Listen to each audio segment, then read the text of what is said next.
Today I'm going to show you guys the best ARK PvP settings, well hardcore PvP settings if you really want to get into PvP and ARK Survival Evolved.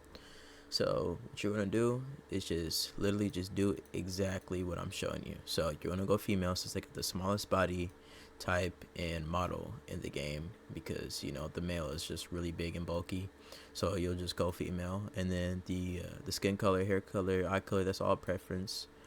Usually I just turn everything all the way to black because I like it like that. I also turn my head size all the way down, upper face, lower face, everything just goes all the way to the left.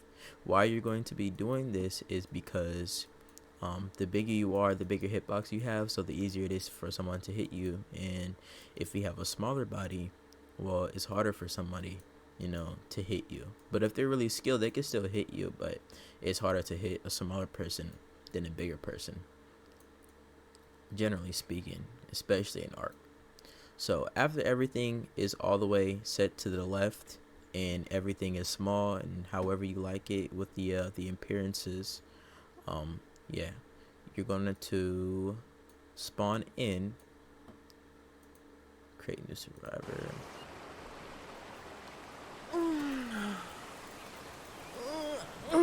Once you spawn in, you'll see your game. I have my game like this right now because I have an I9 setup, and if you don't know what that is, I will tell you in a minute once I show you these settings right here. So what you're going to do is that your options are first going to look like this, and this is your default options in ARK. Your audio volume, that's all personal preference to me, to you as well. Resolution scale, you either have this at 80 or 100%. If you want more frames, you leave that at 80%, which is right here.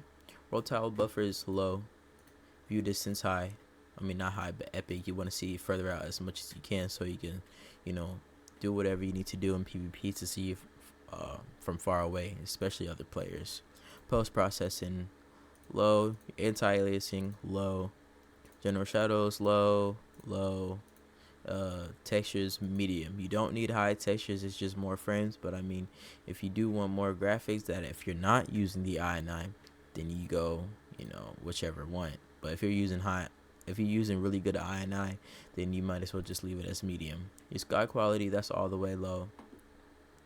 Then your clutter density low, all the way to the left. This is all extra frames, like your screen pace, etc. More bloom, that needs to be turned all the way off, like that. Your HUD scale, that's all personal preference. You don't want the shake. Your FOV, that is your camera, so how further you can see out or how further you can see in. So you're going to want to see outwards, so you're going to leave this all the way up. Your sensitivity, that's all personal preference. And that's pretty much it.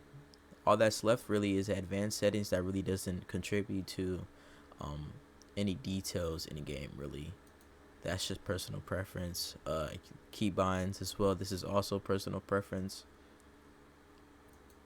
And then your i9. So your i9, it will make your game look like this. Let me turn that music off real quick.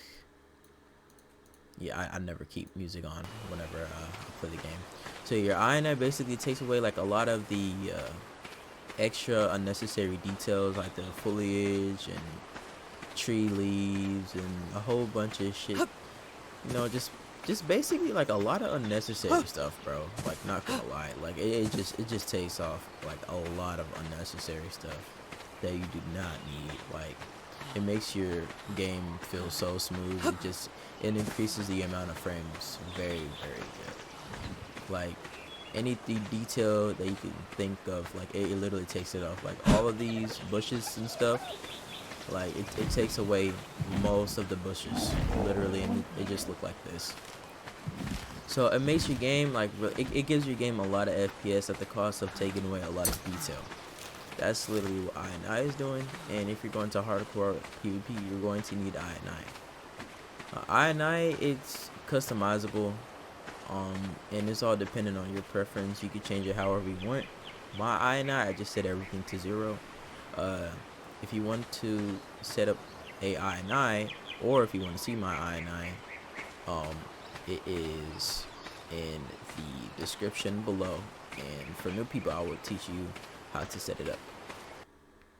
So what you're going to first do is that you are going to click on that link in my description, and then it'll take you to this paste bin.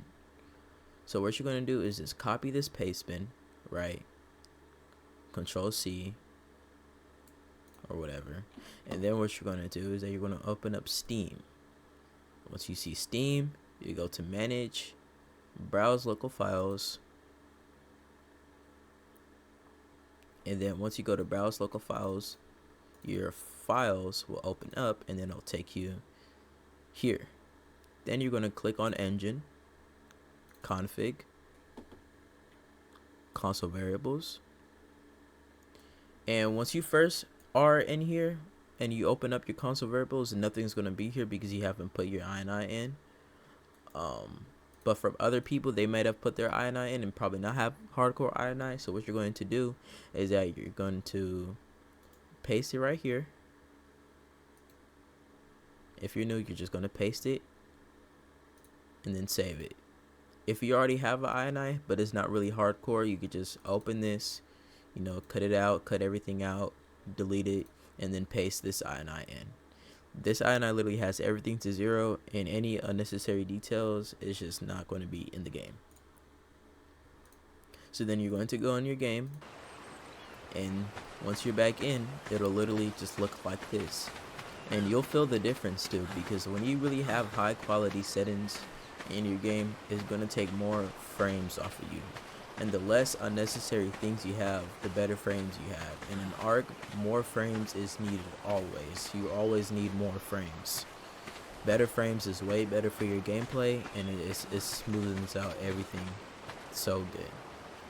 But yeah, this is the best hardcore PvP settings in ARK. If you like the video, please give it a like and subscribe. And thanks for watching.